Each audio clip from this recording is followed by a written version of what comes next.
recently it was brought to my attention that people might still be watching the Harley Quinn series wrong. So, as your local angry witch who doesn't want any of you girls, gays and theys to be tripping over fuckboys, I have been summoned like a vengeful dragon goddess to proclaim that Kiteman doesn't actually deserve your sympathy. Kiteman is bad. Kiteman is a Chad. Kiteman is also an incel. I thought I had covered most of this in my compulsory heterosexuality Harley Quinn video, which, if you haven't checked out, I would really appreciate if you did. But it seems some reiteration on this subject is required. So gather around the cauldron, everyone. This one is going to be fun. Hello, my name is Mage, and welcome to Black and White Thinking.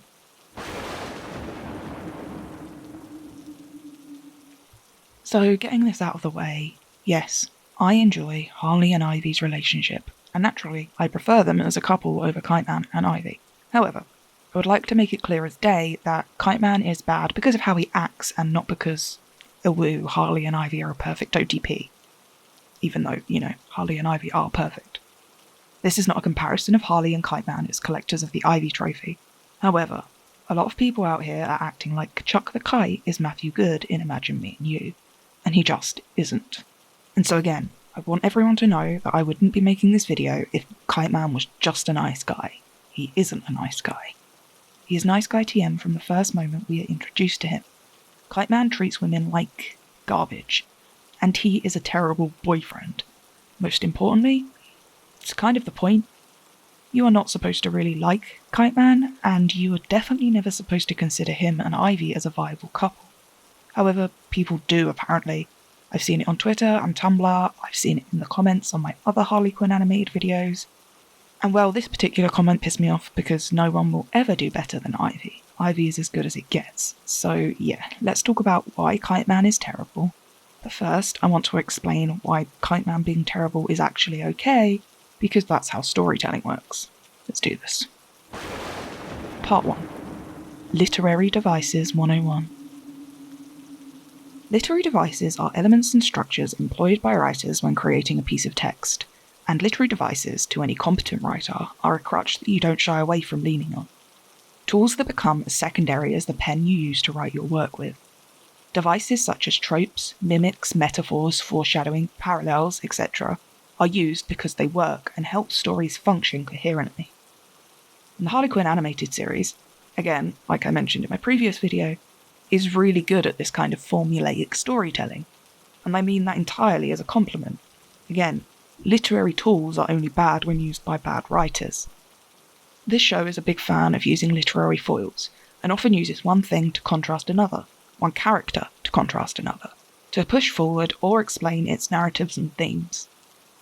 Harley is a foil to Ivy, who is in turn a foil to Joker, who in turn is a foil to Kiteman, who is in turn a foil to Harley. This is the first device used by the writers that I think has tripped a lot of people up. People seem to externalise Kiteman as a mirror to Harley, but do not address how he is a foil to Joker too, and how this gives him a step up in terms of respectability. Like, he's no Harley, but at least he isn't as bad as Joker, is absolutely the take here, but it is not an excuse for Kiteman's personal behaviour. It is a literary device. Kiteman is a tool too. Like, a tool, and a literal tool. Characters themselves are literary devices. I mean, this is his character setup. Fine, just don't leave me alone, or some D-list villain will hit on me or ask to do a heist with me, and the longer we wait, okay, she's gone. Kiteman. What was that? Whoa. Did I just hear the wind say Kiteman? I think you're alone. Hell yeah! Good. That is how they choose to introduce a character so many people are considering a viable love interest. That is not his character's purpose in this story. He is a static foil to Harley Quinn.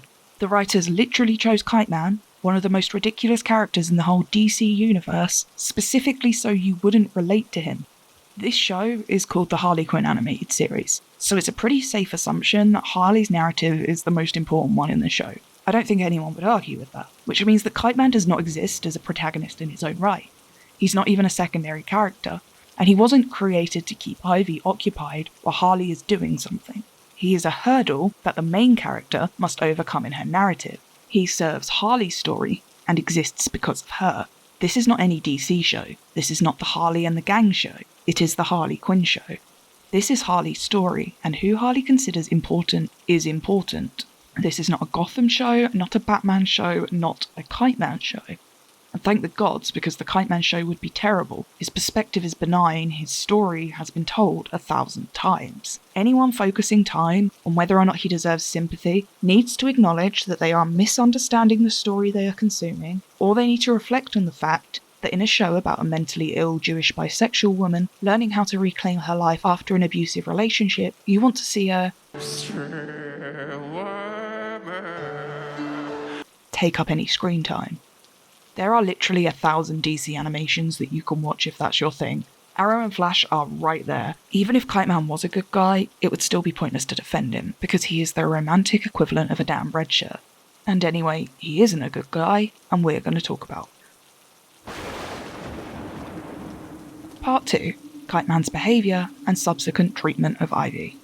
I guess one of the reasons I am most disturbed by the fact people like, support, or even feel bad for Kite Man is that he doesn't have this, epic character decline where he is nice in the beginning, so when he does things wrong later, people already support him.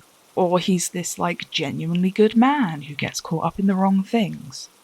No, he is quite literally a sex pest who does not respect women from the second you meet him, and he does not change at all. It's not even fun to talk or write about. I'm honestly a little distressed that people can't see this. It's right here in the first shot. Being this close to someone you don't know is harassment, bruh. Take a step back. Kite Man approaches a woman he has never met like this, is annoyed when she rejects him, and is so base or sexist, you decide, that when she does the whole "I'm a helpless little lady" sarcasm, he refuses to see it. And this wouldn't annoy me alone. Lots of people don't understand sarcasm, and that's okay. But throughout the rest of the episode, throughout the rest of this entire show, Kite Man is told one thing and he chooses to hear another. In his first appearance, after all of this, he still, poisons children, leaves Ivy to clean it all up, and then climbs into her bed even though he met her an hour ago and tries to come on to her. Burn those sheets, girl. Sorry. I was going to say something, but I wanted to see how all this played out. Oh, shut up, Frank.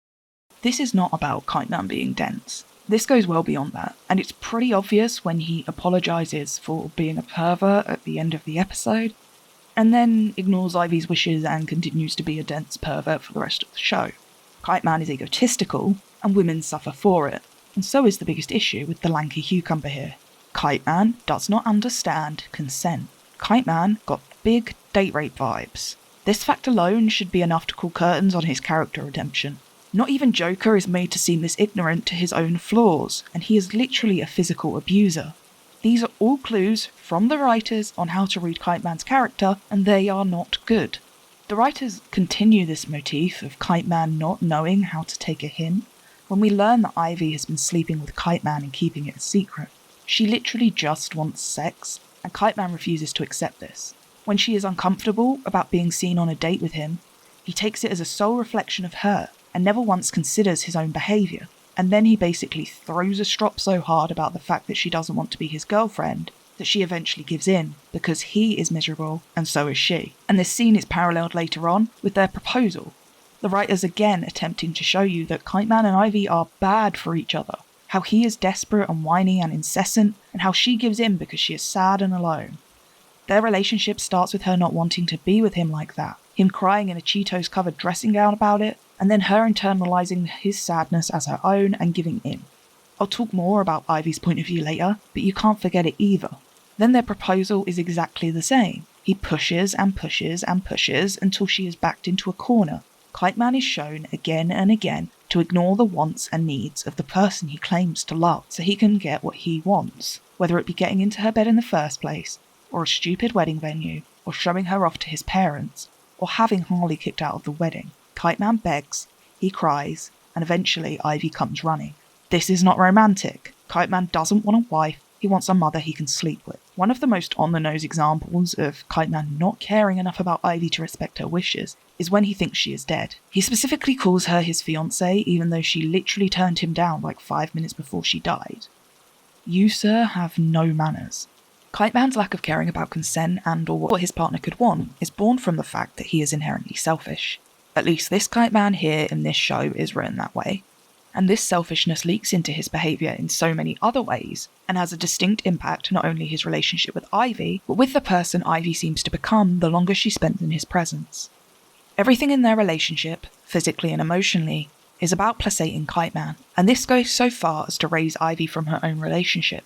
The show makes it clear on multiple occasions that Ivy doesn't actually share much with Kiteman, and when she does open up to him emotionally, he ignores her. He doesn't actually know anything about her, and the things he does know, he disregards.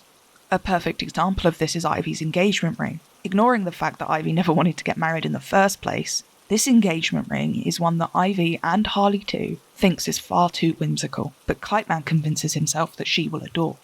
This entire thing is both a physical and metaphorical representation of Kiteman and Ivy's relationship, and how it was really bad. I mean, I know I'm not supposed to be bringing Harley and Ivy's relationship into this video too much, but this scene is literally here to show you that Kiteman does not understand or care for Ivy or her feelings the way that Harley does in this scene. This episode is quite literally called Trapped. The writers choosing to use this word, as well as the word whimsical, is another clue. Kiteman's behaviour, his relationship with Ivy, is whimsical. There is no reasonable thought or judgment behind any of it. Their connection is fanciful and erratic. For Ivy as well, we'll discuss in a bit, it's entirely responsive. Whimsical is the perfect word to describe the notion that Poison Ivy will settle down with Chuck Kite, the 4chan nightmare. Also, like Psycho, who is portrayed like this, thinks Kiteman deserves better, so if you also think Kiteman deserves better than Ivy, you share an opinion with a misogynist who calls himself Psycho, and who outs 2 queer women via revenge porn when they beat him in a fight. So reflect on that. This monster of a man says Kiteman deserves better in the same episode Kiteman says this. While I totes appreciate the apology, I realized something today. It doesn't matter where we get married. The only thing that matters is that I get to marry you. I don't even care about the I knew my selfless gesture would be rewarded. It's just like the end of a rom-com. Your go for the K-Man. In episode 8 of season 2, we see how Kiteman's ego overrides his ability to think about Ivy or her feelings multiple times. This is the episode in which he takes her to meet, impress, his parents. But it is also the episode after the episode that ended with Harley and Ivy kissing for the first time. Ivy is in an emotionally strange place this entire episode, but she sets aside her own feelings to help Kiteman. Kiteman is stressed about Ivy's ability to impress his parents at brunch, so even when he has multiple hints or flat-out statements from his girlfriend about how I've got a lot on my mind right now. He only offers her an apology that falls flat 5 seconds later, because instead of asking her what is wrong, he simply continues to talk about his own problems. Ivy's issues go on the back burner, and Kiteman's come to the forefront. Ivy almost died last episode, and he is upset that she forgot to make a restaurant reservation. Ivy couldn't tell Kiteman here that she had kissed Harley even if she wanted to. He hardly gives her a chance to speak. And the whole episode is like this. A glum Ivy trying to make Kiteman feel better. Even when she is trying to have a serious conversation with Harley, he just can't stop. It's hard to feel sorry for a man being left in the lurch when he has all these opportunities to see Harley and Ivy, but he cannot see them past his own ego. It's hard to feel sorry for him in regards to his parents being disappointed in him when Harley and Ivy's parents are worse and they manage to be better people, which is something. I mean, this is Harley and Ivy we are talking about. I'm not here to argue that they are perfect. Then there is the Bachelorette episode, which is less of an indicator of Kiteman's behaviour and more of an affirmation of how the writers want you to see him and said actions. For example, he doesn't have any friends. The whole show, Harley and Ivy discuss how Ivy doesn't have any friends, as some way of explaining the emotional wall of hers. However, when it actually comes to her Bachelorette, Harley manages to pull together a group of women that reveal they do actually care for Ivy.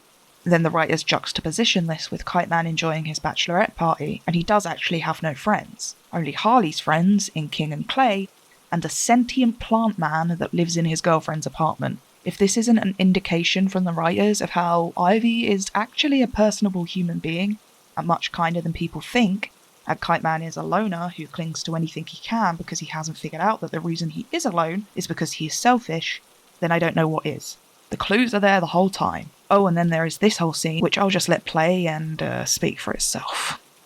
Wait, You got married to someone you just met? She didn't reject you over and over? How many times did you propose? I think none? What? Episode 11 of Season 2 repeats this pattern of Ivy spiralling, like, really blatantly, and Kiteman being so hyper-focused on his wedding to Hot Babe that he forgets said Hot Babe is actually a real human being with a lot of trauma. Ivy flat out lies to him about how stressed and messed up she is this entire episode, and whilst Kiteman questions it, he never follows through. And Ivy isn't a good liar, that is established a lot. It's why she can't stop telling Harley how much she loves her. Is Chuck here really just dense, or does he purposely ignore the emotions and behaviours of others in order to procure himself an easy life? It's food for thought. This episode also hits you over the head with foil comparisons. Ivy and Kiteman's shenanigans running parallel to Joker and Harley, as well as the comparisons between all the other combinations of characters here. And what should really lay out a lot of this to the audience is the fact that Joker and Harley, two people we know built a relationship on lies and abuse, seem to be more honest and open with each other in this episode than the romantic couple 24 hours from the altar. And again, not to compare, but also like to compare, this show is really good at showing Harley and Ivy call each other out when they need to calm down, when they go too far. This is the moment Kiteman should be doing this for Ivy. Sometimes loving someone means telling them that they are being a dick. He chooses to ignore her blatantly erratic behaviour in the hopes that at least their wedding ceremony will be fine. This kind of thinking only continues. He wants Ivy to be unbrainwashed because he wants his wedding to be back on, not because of how he feels about her.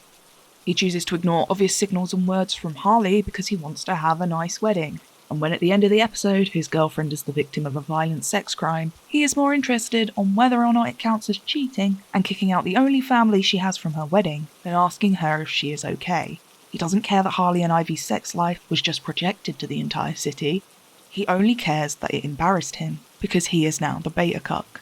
Alright, ladies, have fun taking down that beta cut. And I've seen people get upset about Ivy, the queer person in this relationship, not ending this sooner, for not breaking up with Kiteman earlier on. But as I said in my other Harley Quinn video, this does not take into account any of the responsibility, or the responsibility of a society that is heteronormative, homophobic, and specifically awful to bisexual women. Kiteman also had many chances to stop this farce of a relationship that he knows wasn't working. He admits as such at the end of the season, and he never does. He never does because he knows he will never get someone hotter, smarter, or sadder than Ivy. Someone who will placate him and his mediocre dreams because they are literally not well enough to know they deserve better. Someone who will pretend your wedding at the Gotham Corn Factory is more important than her public sexualized witch burning. If Kiteman wanted a manic pixie dream girl he could attempt to fix up and wife up, he would honestly have had more luck with a Joker-era Harley. Kiteman's final speech, when he chooses to break up with Ivy, is a perfect example of how shit this man really is. What his entire relationship with Ivy actually meant to him. And yeah, this whole scene is a lot. Quick side note. This whole scene and ending can definitely feel a little frustrating without an examination of the thematic content that is woven throughout the show. Like, no one wants to see Kiteman mansplaining Ivy's own feelings to her. This show needs a season 3, and thankfully it is getting one, and this scene is a great jump point for next season's storylines. This is the nail in the proverbial coffin. This is the moment Ivy realises how bad things are. She even says that she has been denying herself, and that it essentially shouldn't have taken Kiteman's speech to have her know that. I don't know, I find that particularly metaphorical. And don't quote me on this, but I have a theory that this conversation will come back up in season 3, and that half the reason Harley and Ivy didn't get together until later in the show was not because we are being dealt a chorus-style ending necessarily, but that the writers knew if Harley and Ivy got together mid-season 2, that the definitely not homophobic DC executives would not have given them a season 3. This ending creates gay noise, and gay noise gets renewals. This results in a 3-act story and a whole season of couple Harley and Ivy instead of half a season. It's just a theory, but that's how I'd do this. It wasn't an easy fight to get the 3rd season funded. The first 2 seasons were made cheap as hell and only really had DC's support because Kaylee signed on in a post-Big Bang Theory era. The creators of this show are just like 3 dudes, but I have tried to follow their Twitter interactions and their AMAs on Reddit, and I get the feeling that they are trying. That they and Kaylee and Lake are trying in the same way the likes of Margot Robbie are trying. Again, DC is systematically prejudiced towards Harley and Ivy in all settings. They always have been, and whilst current people still sit at the top of said pyramid, I like to give others the benefit of the doubt, the ones closer to the bottom. These writers have proven themselves better than a lot of Harley and Ivy comic writers in my opinion, and if this bites me in the arse in season 3, no one will be more upset than I am. I'm a Daenerys fan, bring it on. Anyway, back to Kite Man being a trash partner. As I said, this speech, this scene, is a lot. The last 4 or 5 minutes of this season are kind of insane, but I'm talking about Kite Boy here. This scene is truly just affirmation of everything I've said so far. Even Harley here knows that Kite Man wants his photo-perfect wedding more than anything else. Listen, Kite Man, I know we aren't in the corn factory, but we're on the property, so technically you can tell Us Weekly or whatever that you got married there. We can Photoshop some pics later, it'll be great. Chuck personally has a pretty weird take on his relationship with Ivy when he finally chooses to break up with her. He does admit that he should have known this relationship was pointless when he had to propose 3 times. Yes, you should have. But then he ruins it with the framing, describing their relationship as something he had to do over and over again, not something he had pushed over and over again. Not a we thing, but a he thing. We'll get to Ivy, so don't read me calling him out as a disregard of her personal responsibility. But just listen to what he says here, after she asks, "Don't you want to marry me?" He says, Of course I do, but you don't. he chooses to reflect it back onto her. I saw your face during the vows, and I knew your heart wasn't in it. And yet, if we roll back the tape to literally 5 seconds ago, Chuck, you were also saying I do, dude. I may be simple, but I'm not a fool. As long as we can both agree that your actions here cannot be excused by stupidity, that no one here has pulled the wool over precious little Kite Boy's eyes. Then Chuck here says things that make me actually despise him as a person, confirming every horrible thought I had about him as fact. He says, It is hard to finally admit it, but since you refuse to, I will. I'm not the person for you. No. Oh, shit. Like you said, Ivy, I deserve the best. yeah, I'm not going to be nice about this one. Fuck you, Chuck. And more importantly, literally fuck anyone in the real world who thinks this is acceptable behaviour or even remotely true. I'm going to jump back to that offhand comment I made about people seeing Kite Man as if he was heckin' Imagine Me and You. It truly was just an offhand comment to begin with, but as I write this, I think it genuinely might serve as a helpful comparison. For those of you that don't know, Imagine Me and You is a 2005 film written and directed by Ol Parker and starring Piper Perabo, Lena Headey and Matthew Good, amongst others. The storyline essentially follows a woman called Rachel who falls in love with her wedding florist at basically first sight. The director basing this film on the instant love he felt for his wife Tandy Newton when they first met, which, like big same dude, Tandy Newton is a goddess. However, obviously Rachel just got married, so she can't be falling in love with her florist, a woman, and her husband is actually a good man and her best friend. Rachel is torn between heart and head and almost ends up losing both people in the process. The characters of this film have a similar kind of setup to Harley, Ivy and Chuck in the Harley Quinn animated show. In Imagine Me and You, we have a similar breakup between Rachel and Heck as we do between Ivy and Chuck in the Harley Quinn show. Him being the one to do it at a family event. And Heck, for all his idiocy and simplicity, comes off 1,000 times better than Kite Man, not centering his emotions any more than Rachel's, talking about what they both deserve and need. I'm not gonna leave you. If you respect me at all, that's exactly what you will do. You know, I want you to be happy. More than anything else, I wanted to be the cause of happiness in you. But if I'm not, then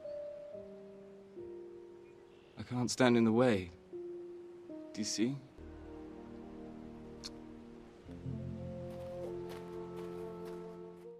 That scene, compared to this, Oh, good for you, Reverend. Fuck you. Hell no. What? I should have known the 3rd time I proposed. Every step in our relationship I've had to do over and over and over, and I'm not.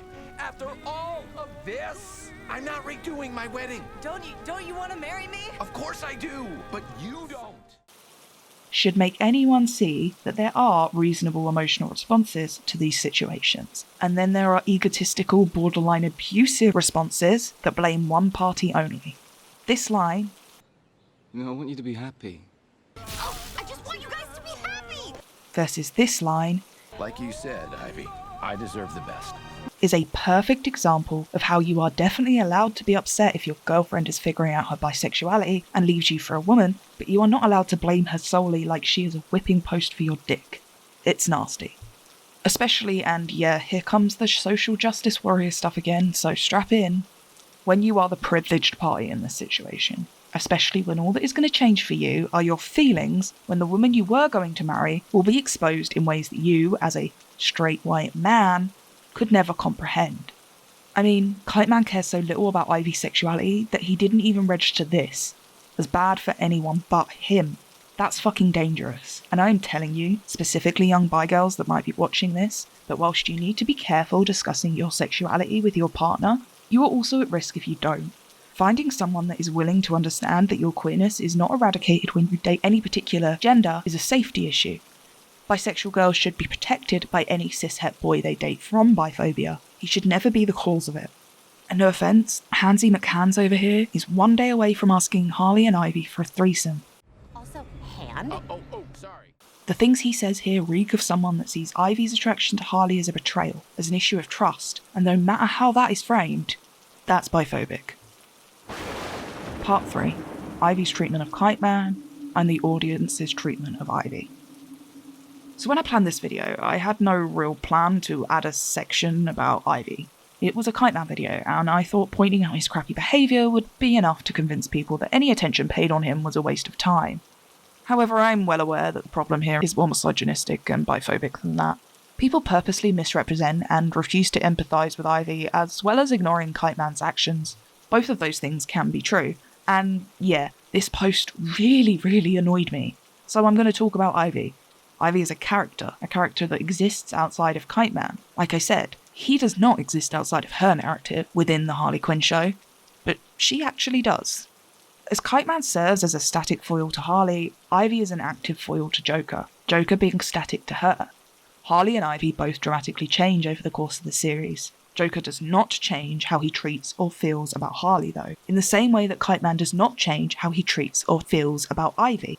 Ivy is the love interest in this story, but she is also the secondary character, and I will honestly hand on my heart say that this show may as well have actually been called Harley and Ivy, but DC was too homophobic to ever let that happen.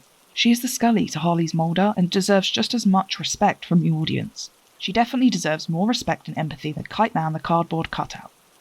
And if you don't treat her with the respect you would give other such characters, then you're probably full of more anti-queer women bias than you are aware of. And I'm happy to say that. I know a lot of people might think it's Harley, but Ivy is the, in quotes, queer character of this show. And she is the love interest, and she is the heart, goal and soul of the story. When we begin the show, Ivy is not some sardonic, sexy friend of Harley's that is going to be there to quip every now and then in Harley's life, but is more focused on her own. That is Selena to Ivy.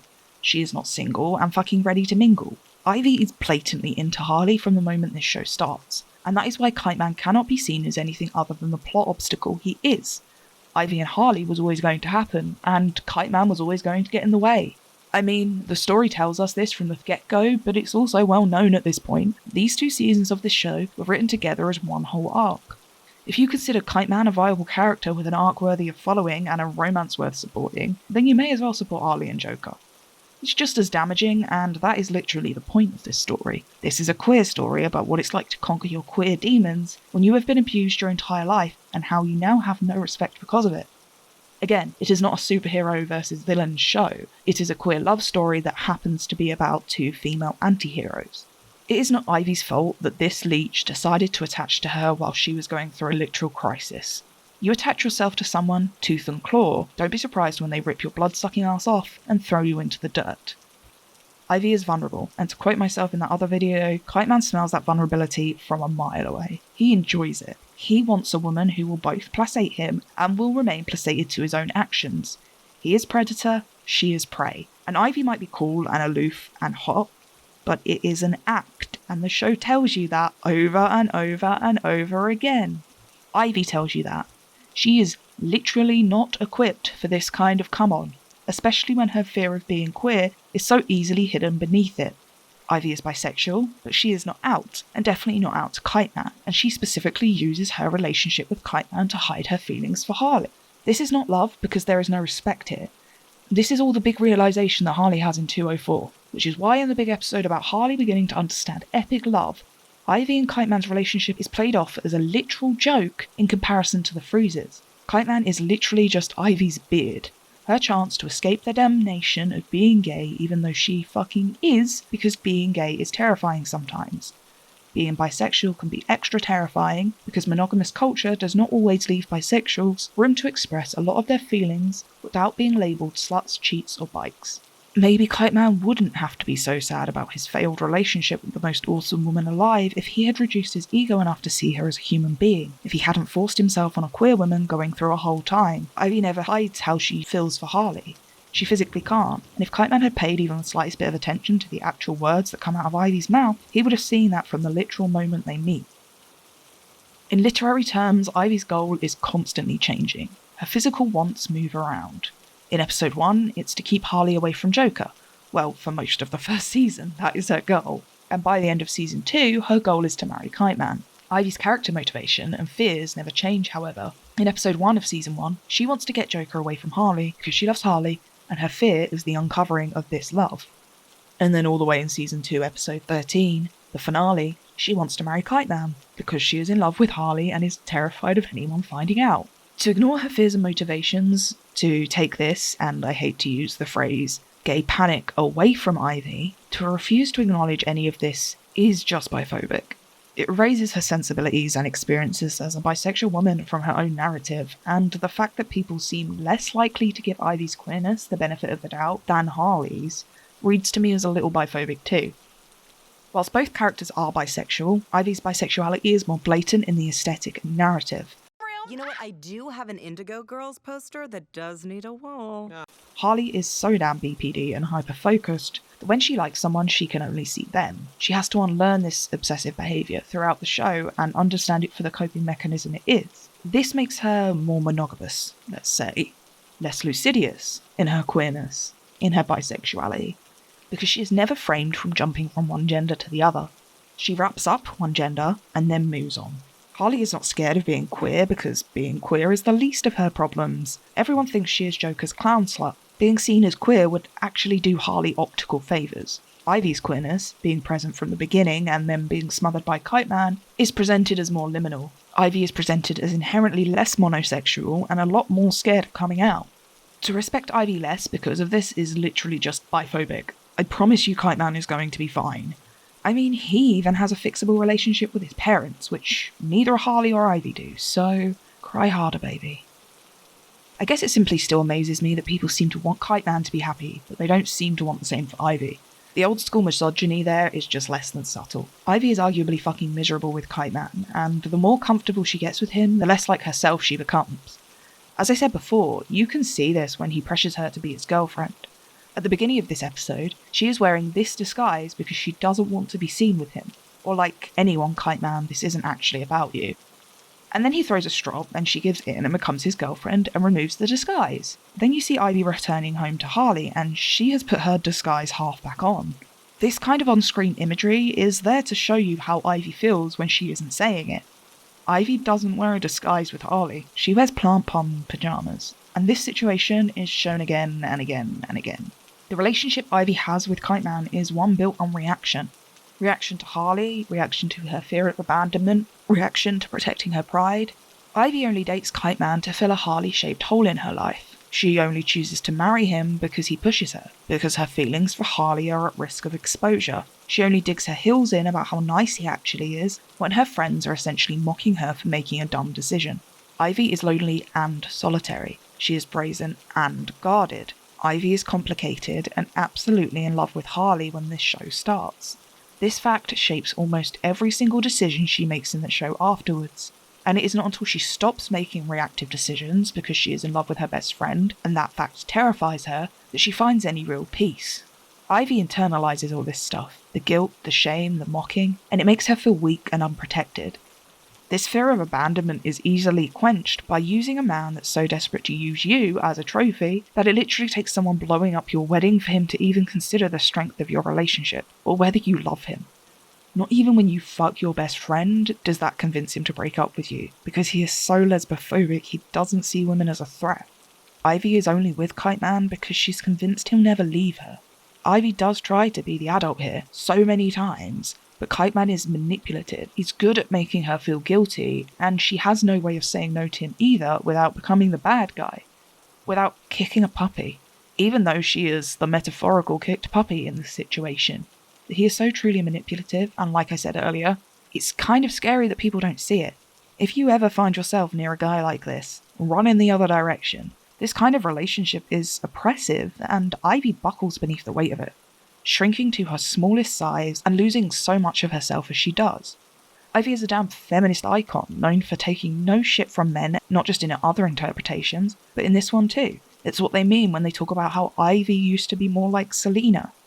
We're shown that Ivy has softened since she met Harley, since she began to forge a relationship with her, but she's still managed to hold on to the morals she held before she met Harley, with Harley's support. With Kiteman, Ivy becomes this. I did all this hard work to get myself out of one pit just to end up in another. Life's just one big pit that none of us are ever gonna get out of.